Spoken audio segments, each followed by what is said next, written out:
Cleanliness drive शुरू की है, उस हवाले से था। हमने उसका आगाज़ किया है कि महीना एक पूरी कैंपेन चलाएं, लेकिन ये सफाई सुथराई रोज़ का काम है। कैंपेन तो इसलिए है कि जो एरियाज़ निगलेक्ट रहे हैं उसको भी हम अटेंड करें और उसके बाद कोई ऐसा अरेंजमेंट बनाएं कि वो इस तरह सफाई सुथराई के हवाले से इंतज़ामात हमारे इतने नाक़िस ना हो जितने बाज़ दफ़ा देखे जाते हैं। मैं को बिल्कुल मुतमिन नहीं हूँ सफाई के हवाले से, चाहे वो डस्का की बात हो या पहले इधर आया था, और यही वजह बनी।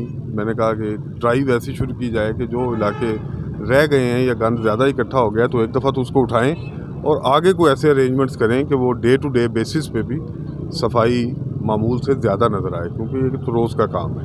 उसके साथ साथ प्लांटेशन का जो भी सीज़न आखिर में रह गया है किसी हद तक, जो हम प्लांटेशन कर सकते हैं, आगे जब स्प्रिंग प्लांटेशन आएगी तो ज़्यादा भरपूर तरीके से ज़्यादा प्लान करके उसको करेंगे। क्लीन एंड ग्रीन ही है, इसका सेहत से डायरेक्ट ताल्लुक़ है।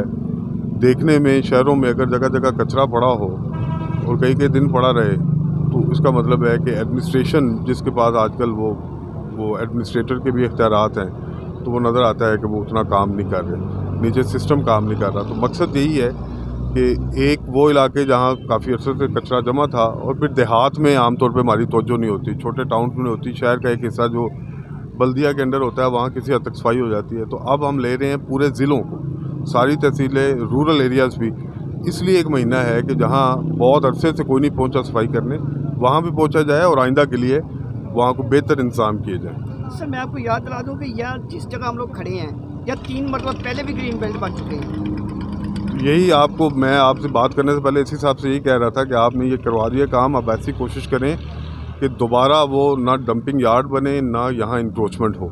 ये बात इत्तेफाक से मैं कर रहा था। आप सही कह रहे हैं कि करते हैं, लेकिन उसके बाद कई दफ़ा बंदा बदल जाता है या आसा वो तवज्जो नहीं रहती तो वो वापस हो जाता है। तो असल चैलेंज ही यही है कि इसको मुस्तकिल बुनियादों पे ठीक करने। सर अगर बंदा बदल जाता है तो जो दूसरा आता है उसकी ड्यूटी नहीं होती? उसकी ड्यूटी होती है। तो मैं आया हूँ तो मैं यही ड्यूटी तो दे रहे हैं, एसी साहब भी ड्यूटी दे रहे हैं, डीसी साहब भी खड़े हैं, लेकिन ये इशू है। इसीलिए मैं इनसे कह रहा था कि कोई ऐसा इंतज़ाम कर जाएं कि वो जो अगले आने वालों को भी आसानी हो, और आदतें बदलने में टाइम लगता है ना, तो इतनी इस पर तवज्जो दें कि इतनी आदतें बदल जाएँ कि उसके बाद अगर कोई निगलेक्ट भी करे तो वापस ना आ जाए। तो ये एक चैलेंज है जो डे टू डे बेसिस पे हमें मुश्किल जिसका सामना होता है, और मुश्किल उसको अटेंड हमें करना चाहिए।